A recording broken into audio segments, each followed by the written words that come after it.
दोस्तों, जैसा कि आप जानते हैं कि पहली यात्रा के दौरान मुझे कितनी परेशानियां झेलनी पड़ी थी। तो इस बार मैंने तय किया कि व्यापार यात्रा नहीं करूंगा, अपने ही नगर में सुख से रहूंगा। किंतु ज़्यादा दिनों तक ऐसा चल ना पाया। मैं बेचैन रहने लगा और फिर काफ़ी सोच विचार के दोबारा यात्रा करने का फैसला किया। मैंने तरह तरह की व्यापारिक वस्तुएं मोल ली और व्यापारी दोस्तों के साथ नई यात्रा का कार्यक्रम बनाया। तय समय पर हम जहाज़ में सवार हुए और मालिक का नाम लेकर कप्तान में जहाज़ का लंगर निकाल दिया।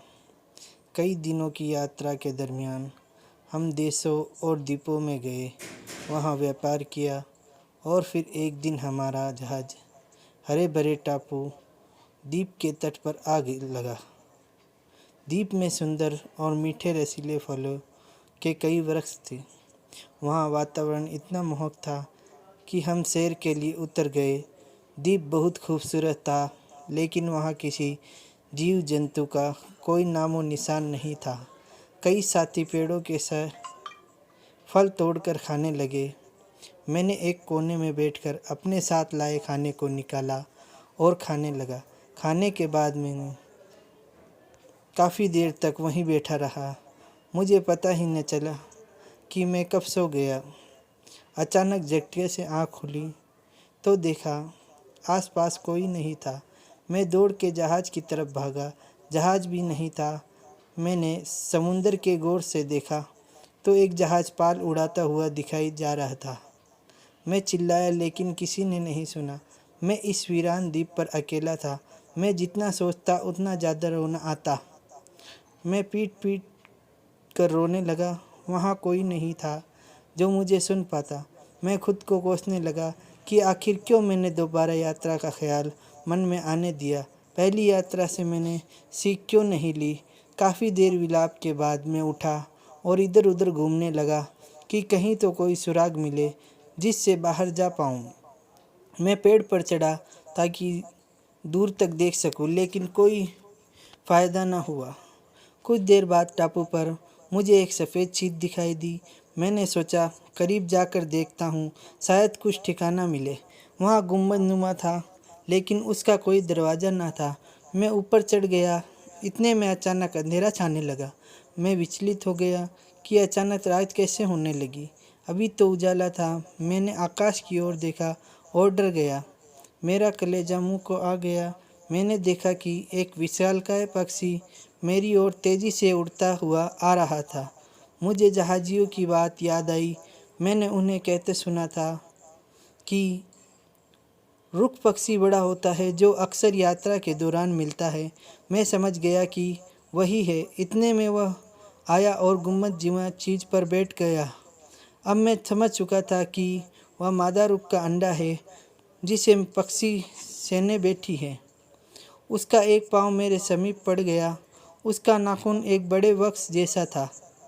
मैंने अपनी पगड़ी खोली और अपने शरीर को उसके नाखून से कस दिया। मैंने सोचा पक्षी उड़कर कहीं तो जाएगा ही, उसी के साथ चला जाऊंगा। कुछ देर बाद वह पक्षी उड़ा, इतनी दूर उड़ गया कि धरती से दिखाई पड़ रही थी मुश्किल से। मैं बहुत डर हुआ था। बहुत देर बाद वह एक घने जंगल में पहुंचा। मैंने ज़मीन मिलते ही उसके नाखून से बंधी गांठ खोल दी और उससे अलग हो गया। इतने में रुख से तपाक से एक अजगर को दबोचा और पंजे में लेकर पलक झपकते उड़ गया। रुख पक्षी ने जहाँ मुझे छोड़ा था वहाँ नीचे एक ढलान घाटी थी, जहाँ जाना मतलब मौत। मैं अफसोस करने लगा, मैं यहाँ क्यों उतरा। मैं मायूस इधर उधर देखने लगा। तभी मैंने देखा कि द्वीप पर बड़े बड़े असंख्य हीरे बिखरे पड़े थे। मैं खुश हो गया और अपनी चमड़े की थैली में उन्हें जमा करने लगा। अगले ही क्षण जब कैद होने की बात याद आई तो मैं वापस दुखी हो गया। धीरे धीरे शाम ढलने लगी। अंधेरा होते ही बहुत सारे अजगर और सांप बिलों से बाहर निकल आए। मैं डर गया। भाग्यवश एक छोटी सी गुफा दिखी। मैं भागकर उसमें छुप गया और पत्थर से गुफा के मुंह को ढक दिया ताकि सांप अंदर न आ सके। फिर मैंने पास पड़े भोजन को खाया और रात सोने की कोशिश की। आँखों से नींद गायब थी। रात भर में जान जाने का डर खाता रहा। रात बीती और सूरज निकला। सांप वापस बिलों में चले गए। मैं वापस बाहर निकला। एक खुली जगह में लेट गया। तभी मेरे पास एक भारी चीज़ गिरी। मैं डर गया। आंखें खोली तो देखा एक विशाल मांस गिरा। मैं समझता इससे पहले ढेरों मांस पिंड बरसने लगे। मैंने किसी तरह जान बचाई। यह सब देखता रहा। फिर मुझे जहाजियों की बात याद आई। एक बार मैंने जहाजियों को कहते सुना था कि एक द्वीप है जहाँ बहुत सारे हीरे हैं, लेकिन इतने सारे सांप हैं कि डर के मारे कोई नहीं जाता। हीरो की आस में व्यापारी द्वीप पर मांस फेंकते हैं, जिससे रुख पक्षी खाने पहुँचते हैं। उनमें चिपक कर हीरे भी आ जाते हैं। बाद में जब रुख घोंसले में पहुँचते हैं तो व्यापारी उनके जाने पर घोंसले से हीरे उठा लेते हैं। मैं वहाँ से निकलने को पहले से ही काफ़ी परेशान था।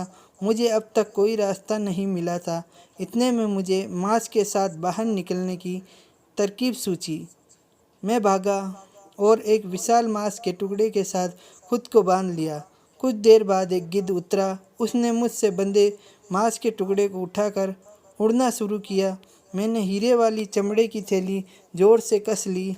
गिद्ध ने मुझे पहाड़ की चोटी पर बने घोंसले में पहुंचाया। मैंने झट से खुद को मांसखंड से अलग कर लिया। तभी पहले से घात लगाए हुए व्यापारी ने शोरगुल शुरू कर दिया। गिद्ध डर कर उड़ गया। उन व्यापारियों में से एक की निगाह मुझ पर पड़ी। वह मुझे गुस्साई नज़रों से ताकने लगा। गिद्ध के जाते ही व्यापारियों का समूह मेरे करीब आया और मुझे घेर लिया। मैंने हाथ जोड़ लिए और बोला, भाइयों, आप एक बार मेरी बात सुन ले। मेरी कहानी जानने के बाद आप निश्चित ही मुझ पर तरस खाएंगे और माफ़ कर देंगे। मैंने हीरे से भरी थैली उनके सामने खोल दी और बोला, ये सारे आप लोगों को दे दूंगा, कृपया मुझ पर रहम करें। व्यापारी ने इनकार किया और बोला, ये हीरे आपके ही हैं, मैं इन्हें नहीं ले सकता। मैंने बहुत जोर दिया, पर उन्होंने एक बड़ा हीरा और 4 छोटे हीरे उठा लिए। मैंने उन व्यापारियों के साथ वहाँ किसी तरह रात बिताई। उन्होंने मुझे विस्तार से यात्रा वृत्तांत सुनाने को कहा। मैंने भी उत्सुकता से सारी कहानी सुनाई और उन्हें मेरे सौभाग्य पर विश्वास नहीं हो रहा था। दूसरे दिन मैं उन व्यापारियों के साथ रूहा नामी द्वीप पर गया।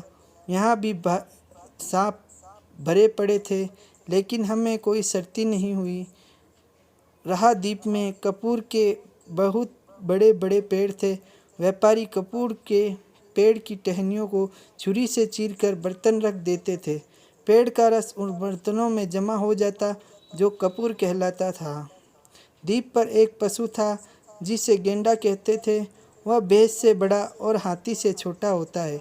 उसकी नाक पर एक लंबा सींग होता है, जिसमें एक सफ़ेद रंग के आदमी की तस्वीर बनी होती है। कहते हैं कि गेंडा अपने सींग को हाथी के पेट में घुसेड़कर उसे मार डालता है और उसे अपने सींग पर उठा लेता है। हाथी का खून और उसकी चर्बी जिसकी आँखों में पड़ती है, वह अंधा हो जाता है। ऐसी स्थिति में रुख पक्षी आता है और मरे हुए गेंडे और हाथी को पंजे में दबाकर उड़ जाता है। उस द्वीप से होता हुआ अन्य द्वीपों में गया। मैंने अपने हीरो के बदले बहुमूल्य वस्तुएं खरीदी। इस प्रकार कई द्वीपों और देशों से व्यापार करता हुआ बसरा बंदरगाह और फिर बगदाद पहुंचा। मेरे पास इससे पहले भी बहुत सारा धन जमा हो गया था। मैंने उसमें से निर्धनों को काफ़ी दान किया। अपनी दूसरी यात्रा खत्म